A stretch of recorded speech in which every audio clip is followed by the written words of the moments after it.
bon, ben, faites. C'est plutôt les faire. Et que je promettais, donc aujourd'hui, c'était qu'on commence le débat.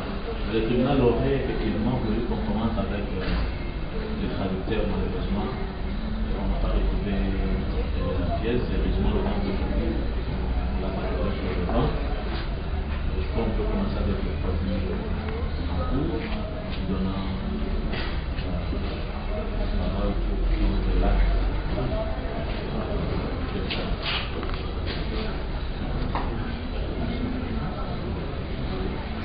Pardon, Monsieur le Président, Monsieur membre de la composition, honorable organe de la loi.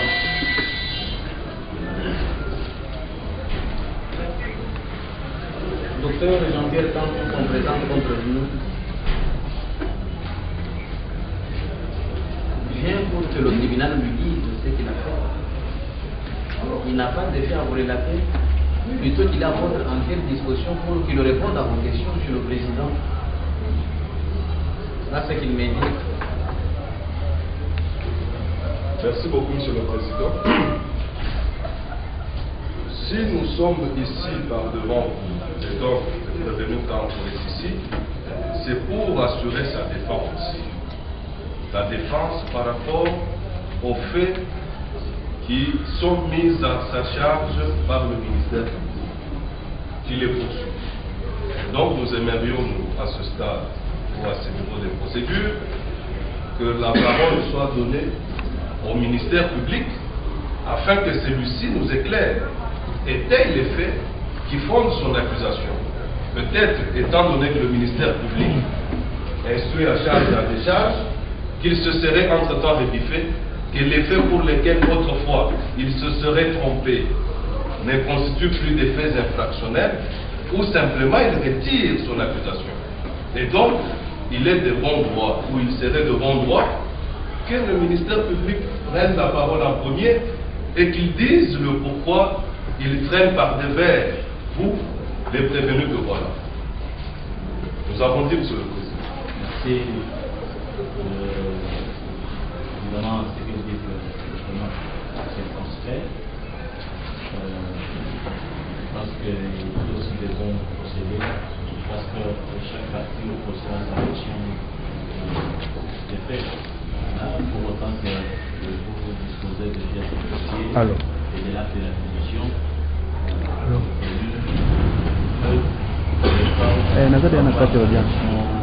des faits, autant que le ministère public la proposition de fait, le tribunal aurait considéré, si vous estimez que cette démarche préjudicierait l'intérêt de la défense, on peut alors commencer par la méthode traditionnelle proposant.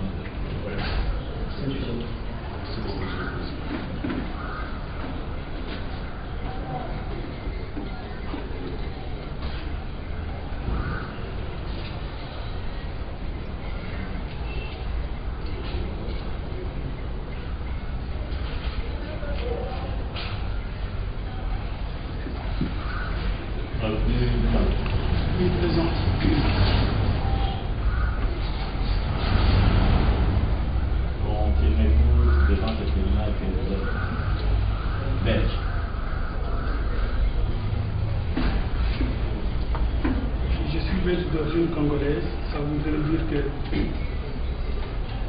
le contrôle m'a donné la vie et la Belgique a fait de moi l'homme que je suis aujourd'hui et j'en suis fier.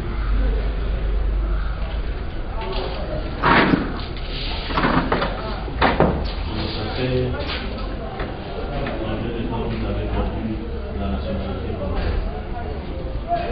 Personnellement, je ne sais pas si j'ai perdu la nationalité. Je ne crois pas, puisque la terre de mes aïeux c'est toujours ici, que j'aille quelque part. Si je voudrais revenir sur cette terre, je reviendrai ici. Donc, j'ai acquis la deuxième.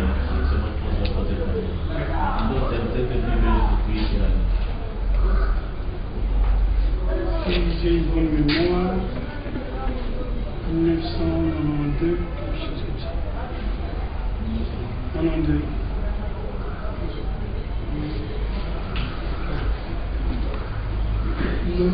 C'est ça. mémoire. Non, Oui, j'ai Ça va être noté c'est comme pas ça. ça. C'est avant 1990, quelque chose comme ça.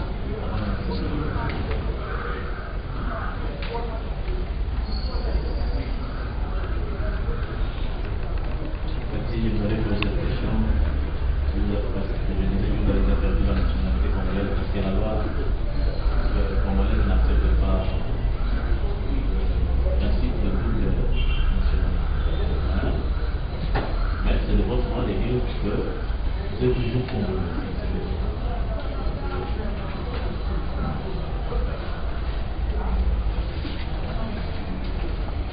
Où serait basée votre résidence principale? Ma résidence principale est basée en Belgique. Ouvlan, numéro 1, code postal 1560, Oulart. Est-ce que vous avez de la présidence ou une résidence secondaire ici pour les demandes de J'ai une parcelle à Guinée. J'ai des concessions ici qui sont pas construites. J'ai une maison à quitter mon père quand j'étais jeune à Niort, à Saint-Briantin.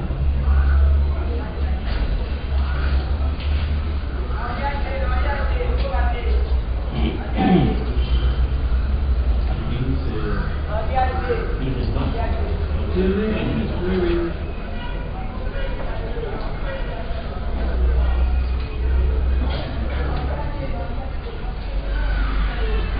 Donc vous êtes installé en Belgique.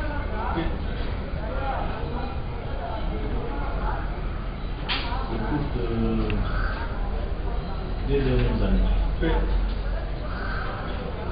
depuis 2012 et 13, Oui. vous avez fait combien de voyages entre Belgique et MPC pour le démarrage du CESA? Peut-être 7 ou 8. Oui.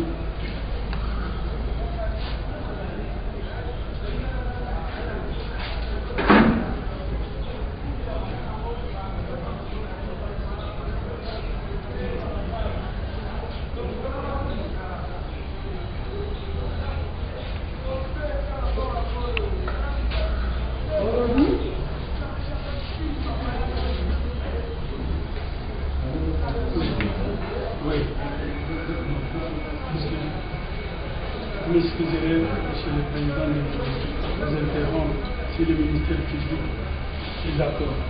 Vous auriez un peu plus de détails ou d'éléments pour que vous puissiez vous saisir du problème. Moi-même, pour lesquels vous m'avez arrêté. C'est différents voyages. C'est Oui, différents voyages. Non, mais vous n'avez pas. Oui. Non, d'abord, il faut que. C'est pas le tribunal qui peut faire. Ah oui, Le d'accord. tribunal n'arrête Ok. pas les gens. Donc, pour que vous compreniez les raisons de tous ces voyages-là, donc je voudrais quand même vous présenter la personnalité de la personne devant vous, M. Kabouka. Vous avez la parole. Je peux vous dire, Monsieur le Président,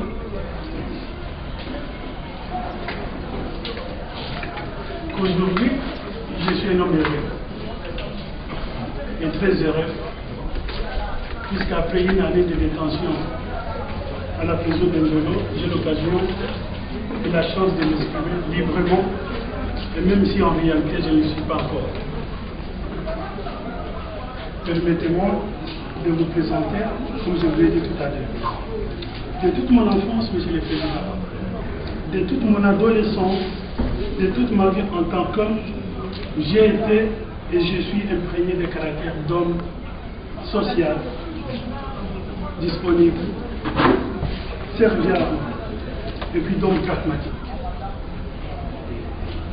Le plus souvent, j'ai eu la chance d'œuvrer dans les organisations ou dans les structures associatives qui ont toujours pour mission des projets sociaux, de développement ou d'entraide mutuelle au sein de la communauté congolaise en Belgique.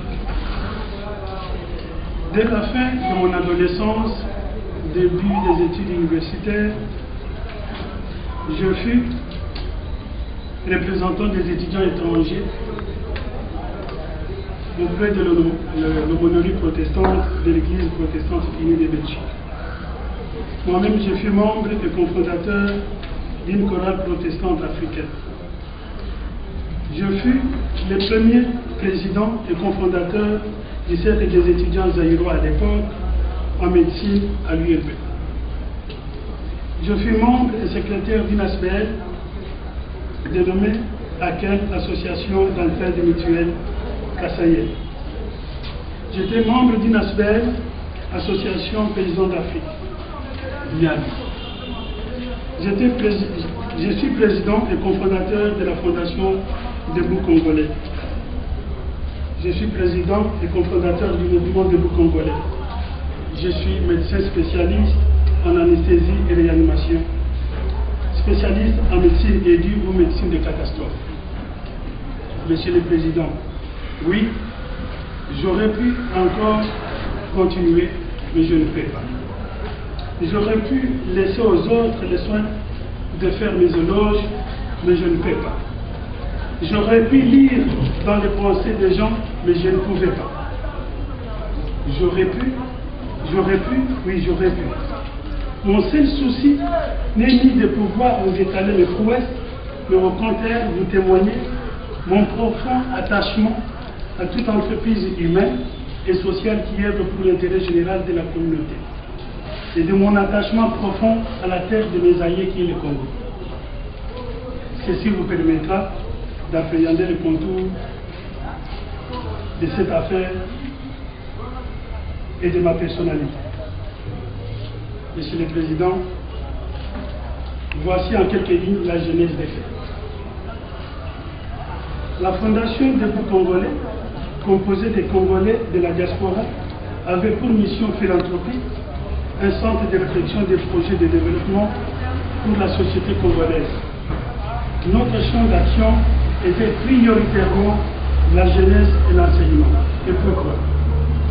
Parce que je suis docteur en médecine, parce que j'ai un DS en anesthésie et réanimation, j'ai un DS en médecine aiguë. Avant mon arrestation, j'ai travaillé dans un hôpital universitaire de Charleroi, ILB, et j'y assumais le titre d'associé clinique, c'est-à-dire je participe à l'enseignement et à la formation clinique post-universitaire pour les candidats assistants médecins en cours de spécialisation. Cela m'a permis de m'orienter avec la Fondation vers une organisation universitaire unique et vers l'MSR d'autre part. Nous avons eu des échanges avec les autorités académiques sur quelques projets d'échange et de formation d'assistants, des possibilités aux professeurs congolais de la diaspora de venir dispenser cours à l'UNIKI, des possibilités de soutien financier pour les projets déjà initiés par l'UNIKI.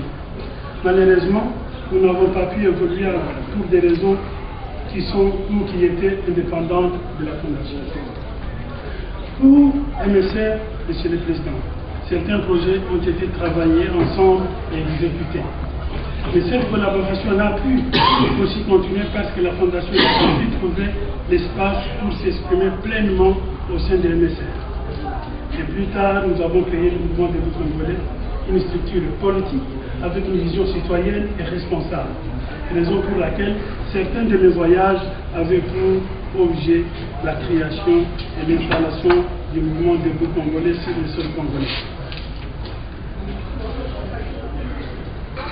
Monsieur le Président, qu'est-ce que c'est le mouvement Debout Congolais?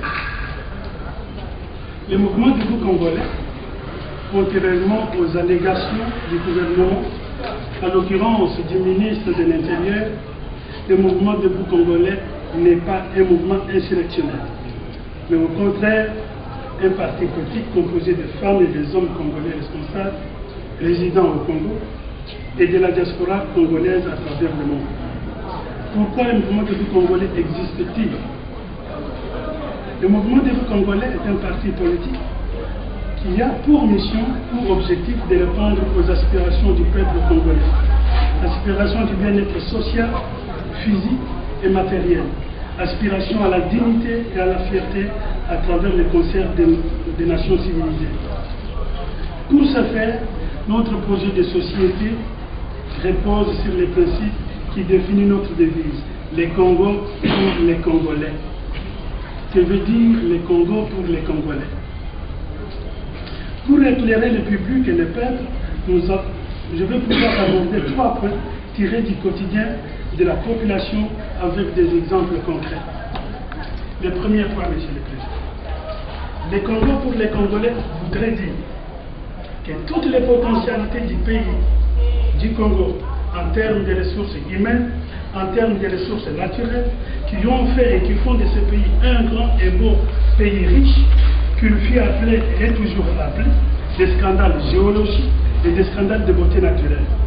Toutes ces potentialités humaines et naturelles doivent avant tout et prioritairement servir et contribuer d'abord au bien-être du peuple congolais. Un exemple pour éclairer notre raisonnement. Les barrages d'Inga qui produisent l'électricité ici au Bas-Zaïre, Monsieur le Président, alimentent l'électricité en électricité les Congo-Brazza 24 heures sur 24 heures.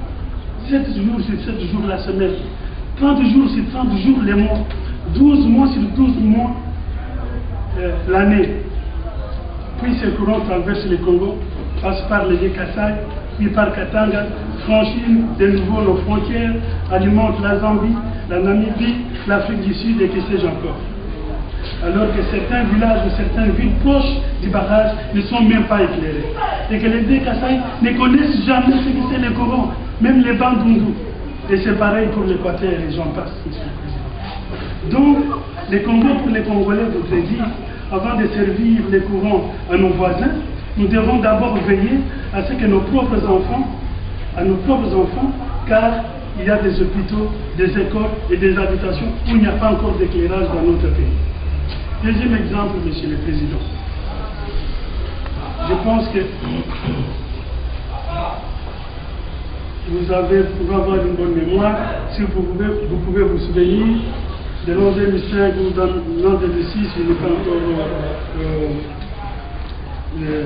l'année exacte dans la tête, la République de Tanzanie reçoit un don de quelques dizaines de millions de dollars américains provenant de la République démocratique du Congo. Et celui-ci était destiné à l'éducation et à l'enseignement pour la jeunesse tanzanienne. C'est un acte louable par ailleurs, car la jeunesse est l'avenir d'un pays. Pourvu que cette jeunesse soit une jeunesse responsable, éduquée et instruite. Comment voudriez-vous, Monsieur le Président, pendant la même période que notre propre enseignement pataugeait dans des difficultés inexplicables, des infrastructures inexistantes, des matériels didactiques, bibliothèques libres insuffisants pour l'apprentissage de nos enfants, les professeurs et les enseignants ne sont pas du tout payés pendant plusieurs mois ou sont mal payés, ces dons du ciel pour la jeunesse tanzanienne étaient plus qu'une insulte. Dans d'autres pays civilisés, ça s'appellerait la trahison, d'autant plus que ça s'est passé en catégorie. Les Congo pour les Congolais voudraient dire, avant de servir la jeunesse tanzanienne, la jeunesse congolaise aurait dû être servie la première et prioritairement. Le deuxième point, Monsieur le Président. Le Congo pour les Congolais voudrait dire qu'aujourd'hui, dans nos relations de coopération bilatérale ou multilatérale avec les partenaires étrangers, le choix du partenaire doit être guidé par la valeur ajoutée de celui-ci et quantifié par la plus-value apportée au bien-être du peuple congolais et à sa contribution au développement durable et à l'épanouissement de la population locale. Des exemples encore pour expliciter notre pensée pour la compréhension du public et du peuple.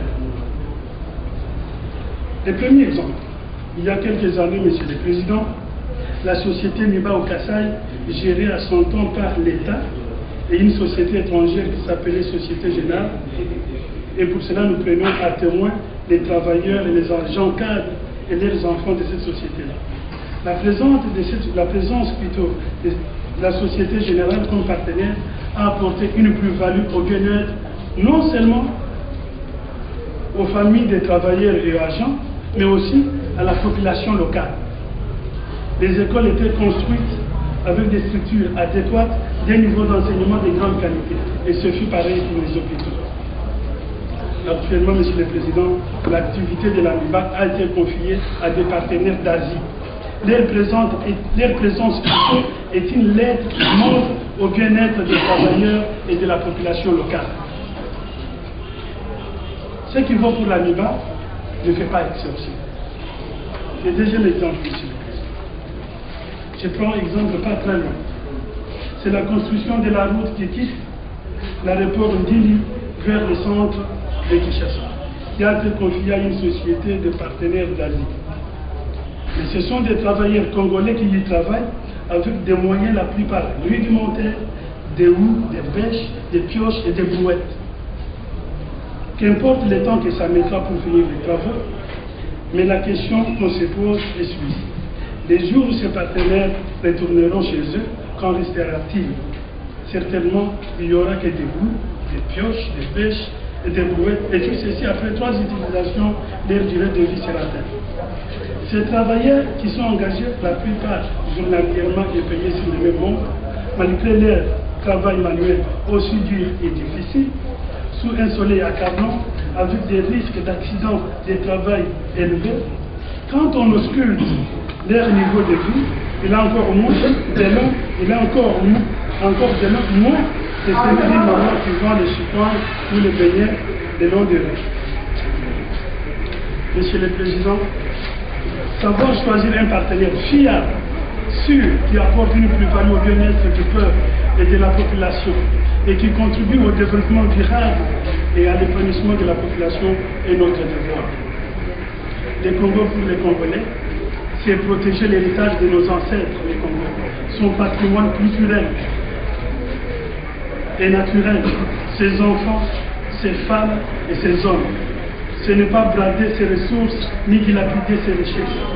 C'est gérer notre bien en bon père de famille. C'est de la bonne gouvernance, c'est-à-dire du respect des règles et des lois. Monsieur le Président, nous constatons avec stupéfaction et regret que pendant que notre pays passe les moments les plus sombres de son histoire, que la maison brûle, on fait recours aux sapeurs-pompiers de l'Occident. Par contre, quand il faut moissonner, c'est les cueilleurs de l'Orient qui surgissent. Troisième point, Monsieur le Président. Le Congo pour les Congolais. C'est laisser aux Congolais la liberté de construire leur destin. Les choix des femmes et des hommes qui vont les guider. À cet égard, Monsieur le Président, permettez que nous rendions hommage aux 13 parlementaires de l'UDPS qui, il y a 30 ans, ont sacrifié pour beaucoup d'entre eux leur vie pour que le peuple congolais connaisse une démocratie réelle et effective. Et nous voulons saluer leur mémoire à travers le président de l'UDPS, M. Etienne Tshisekedi. Et nous lui rendons hommage pour son intégrité et honnêteté politique. Aujourd'hui, le mouvement debout congolais reprend les flambeaux du combat sans merci, avec détermination et conviction, pour que demain, vos enfants, nos enfants, ne connaissent plus la misère. Que pour que tout enfant congolais, qu'il soit du nord au sud, qu'il soit de l'est à l'ouest, en passant par le centre, ait le droit de vivre heureux. Les droits à l'accès à l'éducation et à l'enseignement normal, les droits à l'accès des soins de santé convenables, des droits à l'accès à la nourriture, à l'eau potable, et enfin, les droits à l'accès à l'éclairage. Ces droits doivent être des droits naturels et non des privilèges garantis pour tout enfant congolais. Le mouvement debout congolais se battra pour que le Congo ait une démocratie réelle et effective, ou soit un état de droit et non un état de fait. Monsieur le Président, Messieurs les juges, au fond de vous, vous avez les mêmes aspirations que nous. Au fond de vous, vous avez les mêmes aspirations que le peuple congolais. Vous avez les mêmes aspirations que le mouvement debout congolais, pour que demain, nos enfants aient une vie meilleure que nous. Voilà la raison pour laquelle le mouvement debout congolais existe. Monsieur le Président, le mouvement debout congolais lance un appel aux hommes et aux femmes de bonne volonté face à l'histoire récente de notre pays, au nom de nos enfants et pour nos enfants, que chacun tire des leçons et que nous puissions construire leur avenir dans la paix et dans l'amour. Que Dieu bénisse le Congo, que Dieu bénisse le peuple congolais. Et enfin, Monsieur le Président, Monsieur le juge, mon dernier mot est celui-ci. Je laisse à mes avocats le soin de vous démontrer que la fausseté des accusations sont portées à mon égard sur les plans de fait. Mais j'attire votre attention et votre bienveillance, Monsieur le Président. Je suis propriétaire de concessions de terres sur la ville de Kinshasa. Aujourd'hui, certaines ont été extorquées et occupées et vendues par certains hauts fonctionnaires de l'État. Je me pose la question de savoir s'il n'y a-t-il pas un lien entre ce dont acquis et ce dont je suis victime, que je considère comme un complot. En tout cas, je me remets à la justice pour faire la lumière et j'ai confiance. Merci. Merci. Le tribunal a pris acte de votre mémoire et en même temps l'acte qui présente votre personnalité. Et la parole est à l'auditeur s'il y a des observations.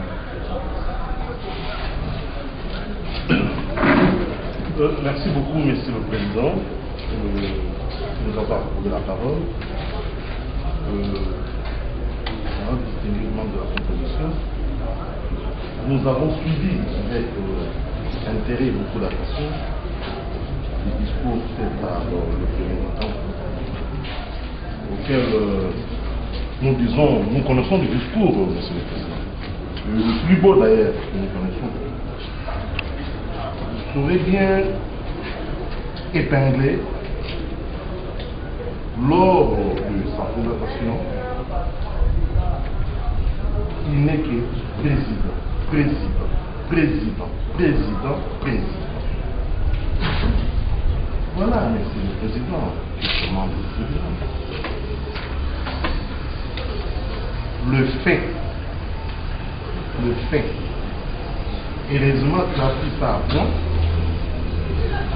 parce que tu as dit événement au monde traditionnel, et l'occasion que vous avez d'avance a été venue, et il nous a présenté qui il est. Mais nous disons, Monsieur le Président, parce qu'on a fait un discours, et il ne nous a pas dit quelque chose. Parce que là, nous, on s'est dit, quid des armes que le Président avait. Parce que lui, il a un mouvement qui se dénomme Debout Congolais. Et les armes, c'était pour tuer les antilopes ou les éléphants. Parce que lui, le président du mouvement Debout Congolais. Et puis des armes qu'on a attrapées chez le prévenu Kankou. Qui nous disent aussi que nous puissions soutenir les tabous qu'on dit que non, et les armes c'était pour tuer les éléphants qui se trouvent dans les parcs de Garamba ou dans quel parc, et les antilopes et les rhinocéros. Mais c'est le président. Nous avons suivi avec beaucoup d'attention le prévenu Kankou, les discours qui viennent de nous relater. Et nous allons chuter quelque part pour ne pas donner l'impression de monopoliser la parole. Et je ne pourrais pas le dire d'autant plus que nous réservons de tout commentaire et nous allons y revenir avec vous. Nous allons y revenir aussi. Merci évidemment pour remporter l'observation du ministère public. Merci, Monsieur le Président. Monsieur le Président, j'ai beaucoup aimé l'auditeur, mon capitaine, pour son intervention, lorsqu'il nous dit que dans la déposition de mon client Kankou, il n'a fait que marteler président. Et lorsqu'il le disait, je me dis, l'auditeur militaire me montrera la disposition qui interdit aux particuliers d'être président des associations.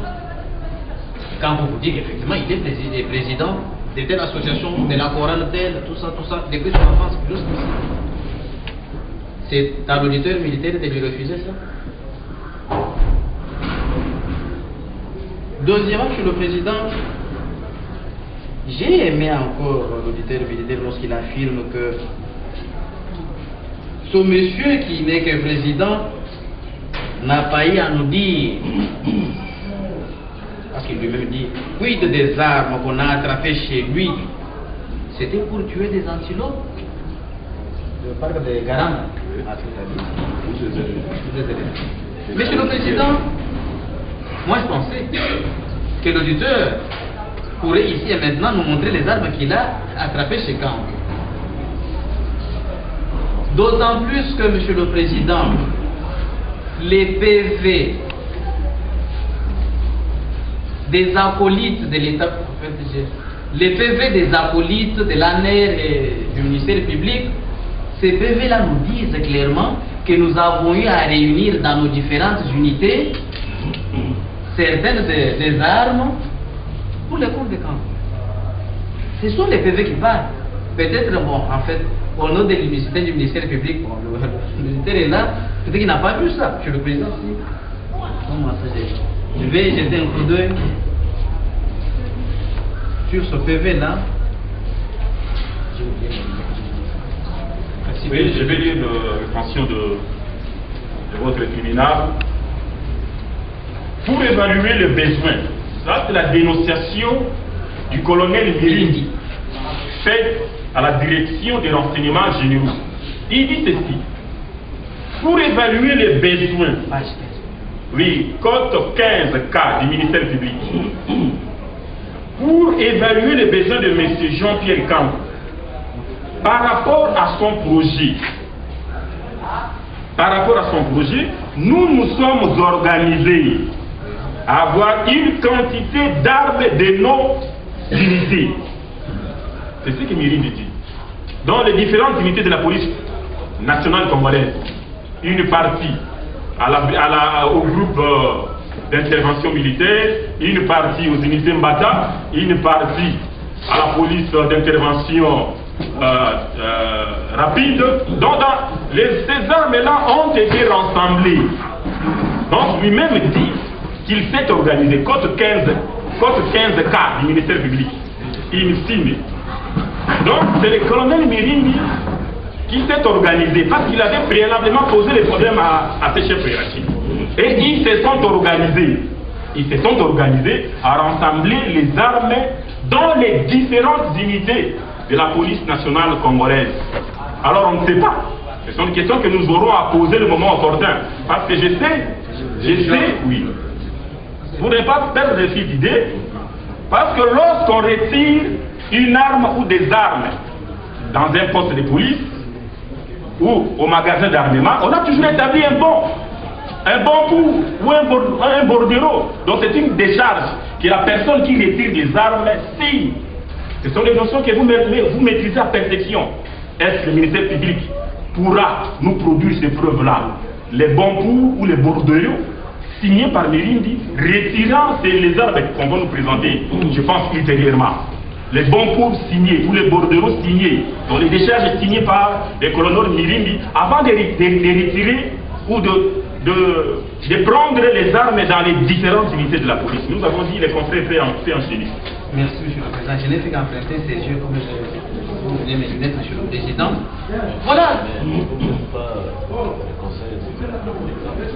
Oui, en fait, je voudrais préciser ici, moi, avec votre permission, Monsieur le Président, je voudrais préciser tout simplement que nous sommes de la défense et la même prévention est retenue à l'endroit de mon client au prétendu motif qu'il se serait procuré des armes et les a gardées.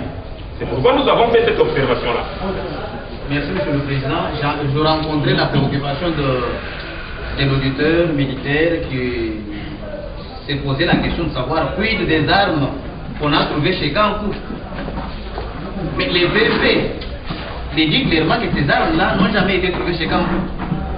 C'est les colonels, l'homme en uniforme, Mirindi, qui a rassemblé les armes avec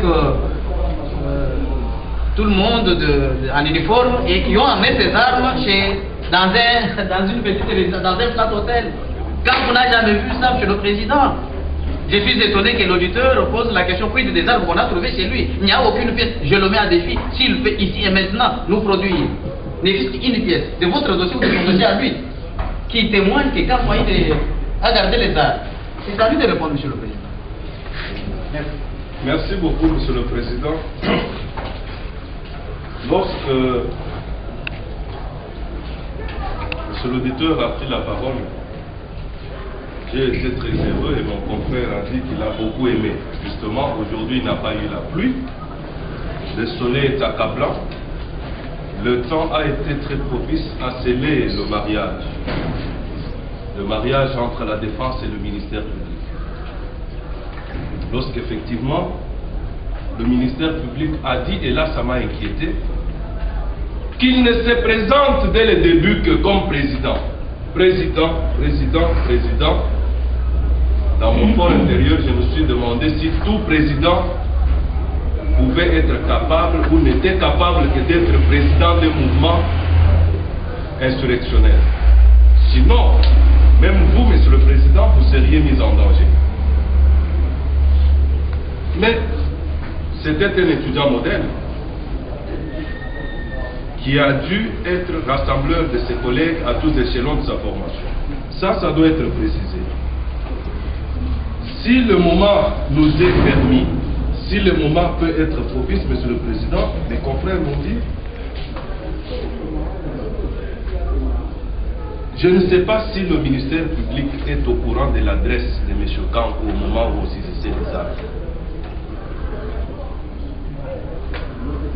Les pièces du dossier renseignent que M. Kankou a été arrêté à la 3e rue Limété.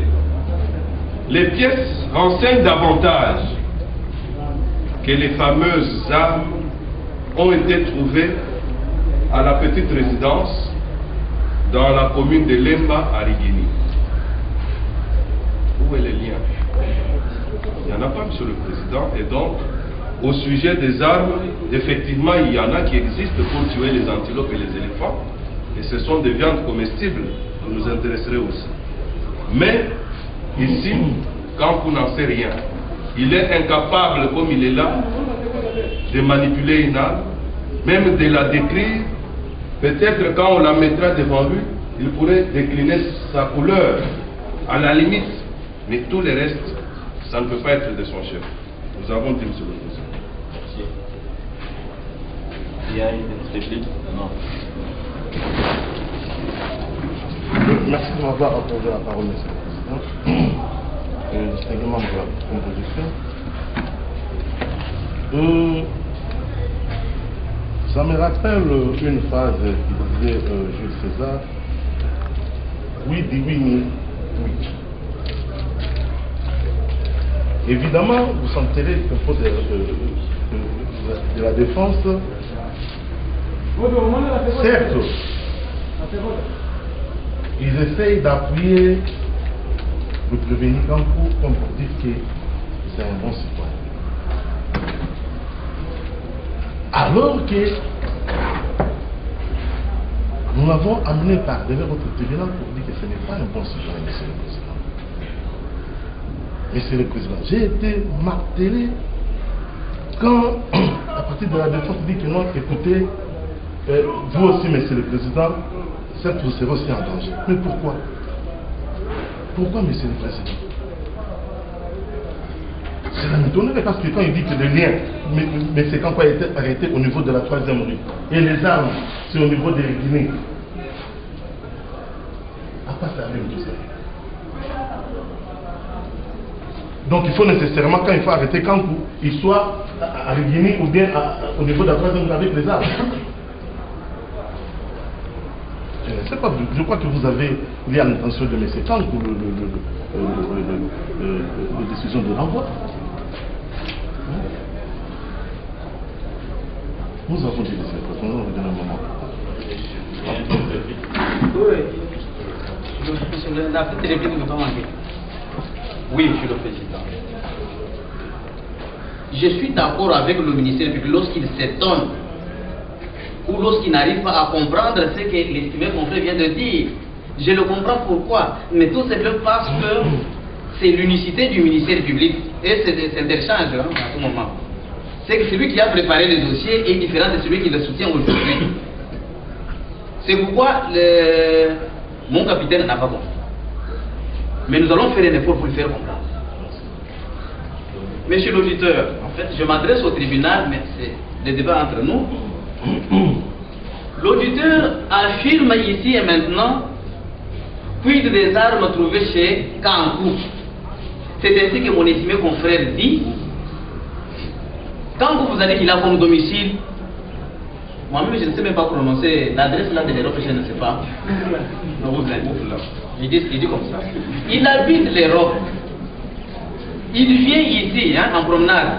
Et pour de besoins, comme il a dit dans son exposition,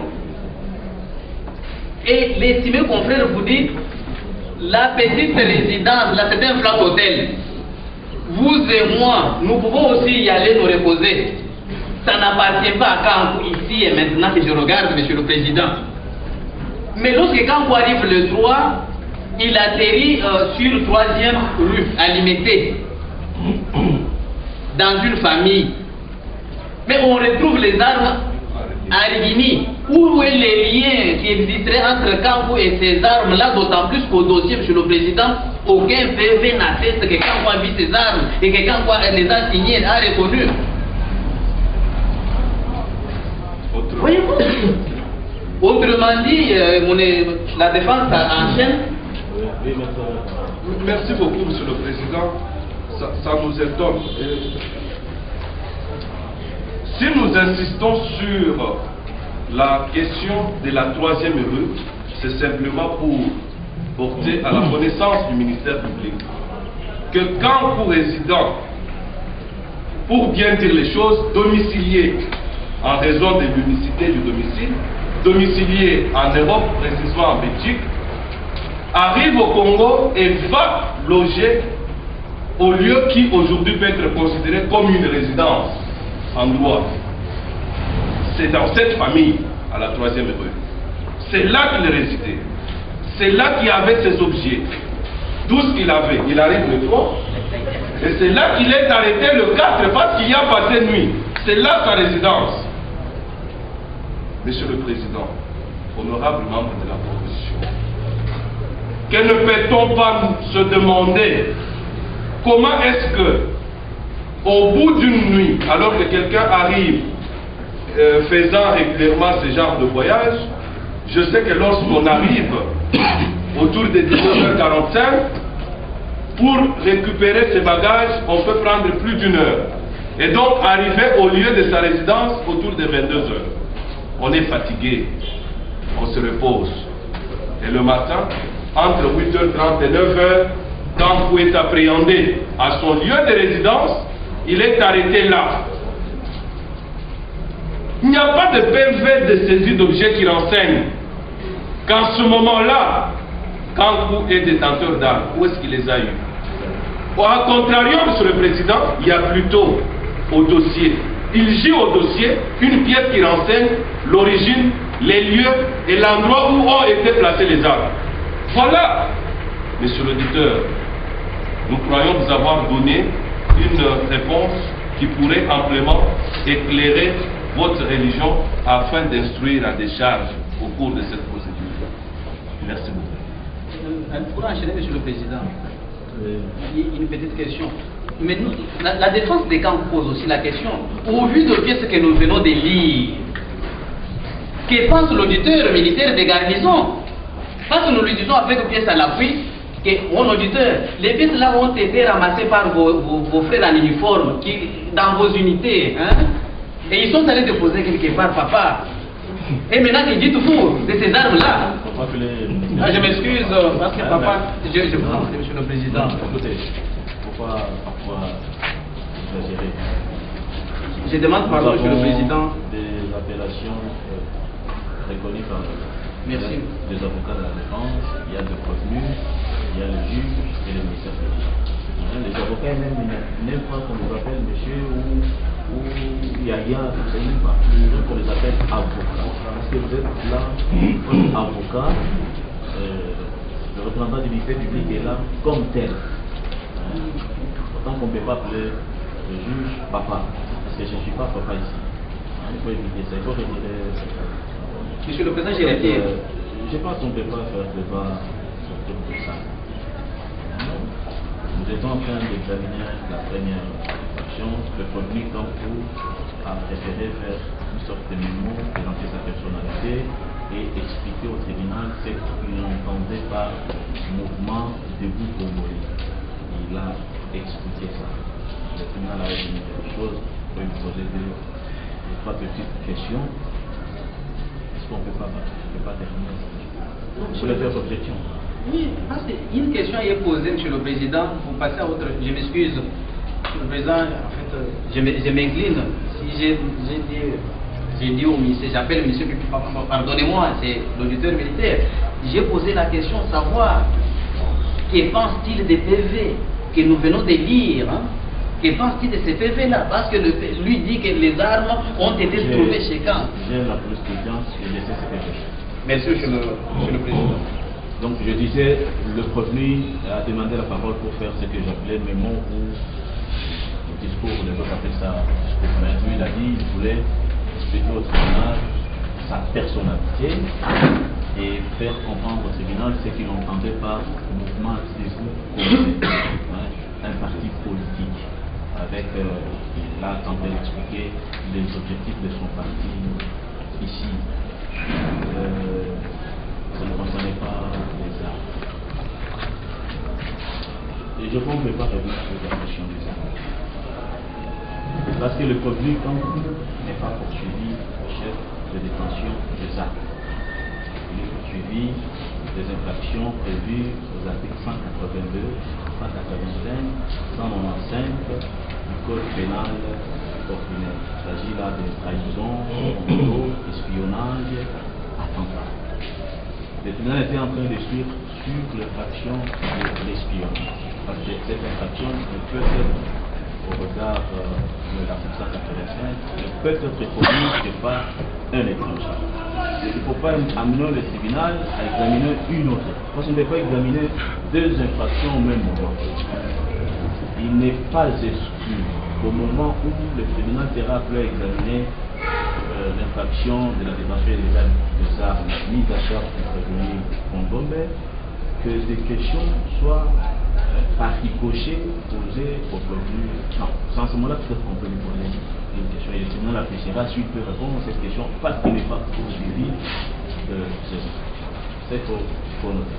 Donc il ne faut pas nous ramener déjà dans les armes pendant que le tribunal n'est pas encore là. Suivez la démarche du tribunal, nous sommes en train d'examiner l'espionnage.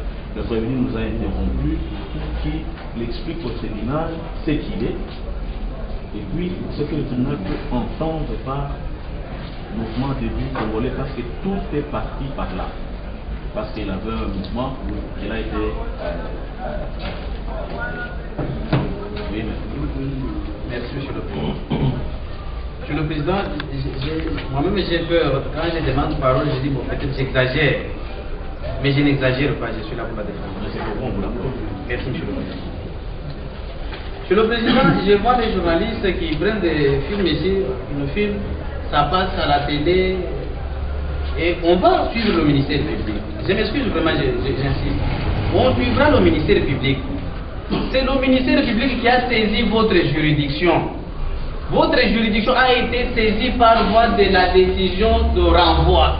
C'est cette décision-là qui nous lie ici.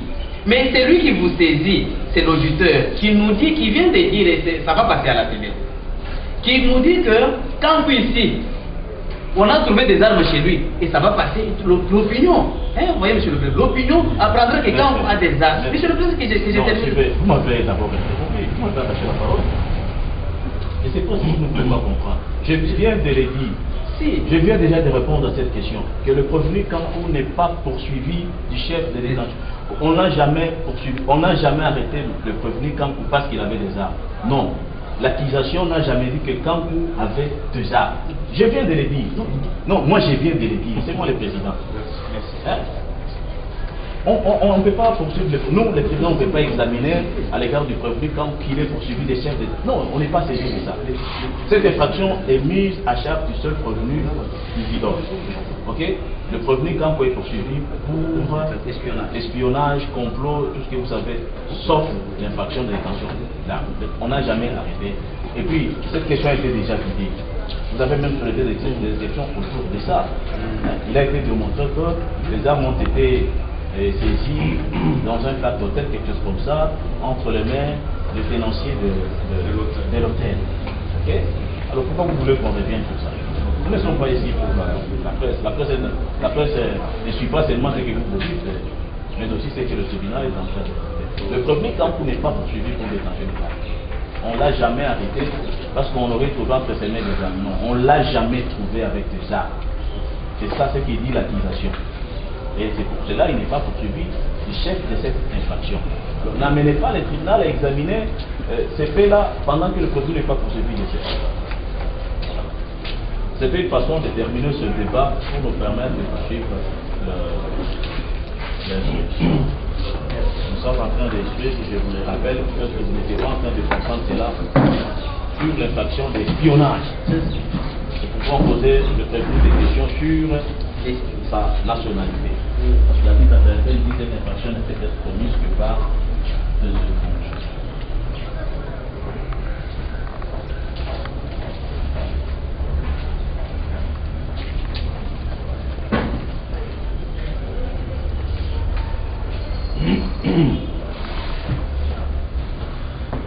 Oui, évidemment, parce que la distinction parle effectivement de votre mouvement.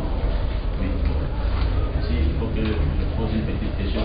Mais je voudrais d'abord savoir si vous pouvez. Non, vous avez demandé que vous voulez comparaître tantôt à 6 tantôt. Vous pouvez parler en étant de. C'est votre. Est-ce que vous avez demandé la parole au tribunal sur votre mot? C'était à l'intention du tribunal. Et c'était fait dans l'intérêt de la défense, de votre défense. Donc, pourriez-vous déposer cela sur le temps?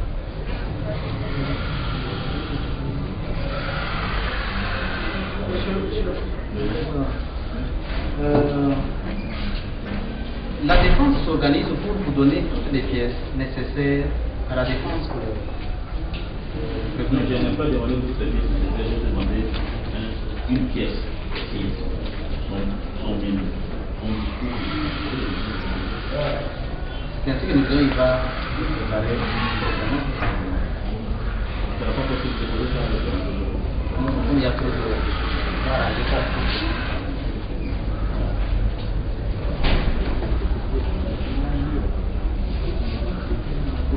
Parce que vous avez exploré dans votre élément que ça devait être parti politique, une mutualité, si je comprends, parti politique.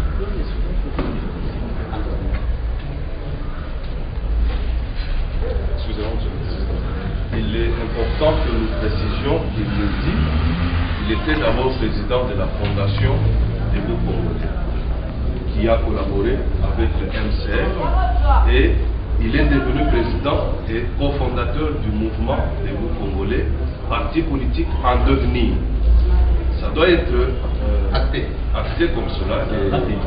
C'est ce qu'il vient de dire. Je ne peux pas. C'était pas dit dans son. Mais c'est écrit. Ça devrait être acté comme cela parce que nous reviendrons sur ça. Merci beaucoup, monsieur. Nous allons pas poser la parole. Nous disons que c'est à dessein. On ne veut pas remettre à votre tribunal les discours ou mes mots. Peut-être à votre venir quand. Parce que vous allez sentir, j'ai dit au début, nous avons connu le discours, monsieur le Président. Et c'est un non-discours. Donnons-nous aussi l'occasion de ne prendre part. Tant même qu'il y a des fautes, il y a des ratures, nous devons quand même prendre part de ça. Parce que c'est à des faits qu'on nous dit que non, écoutez, ce n'est pas encore fait, alors qu'il nous a dit avec beaucoup d'attention, très clairement là, mais on nous dit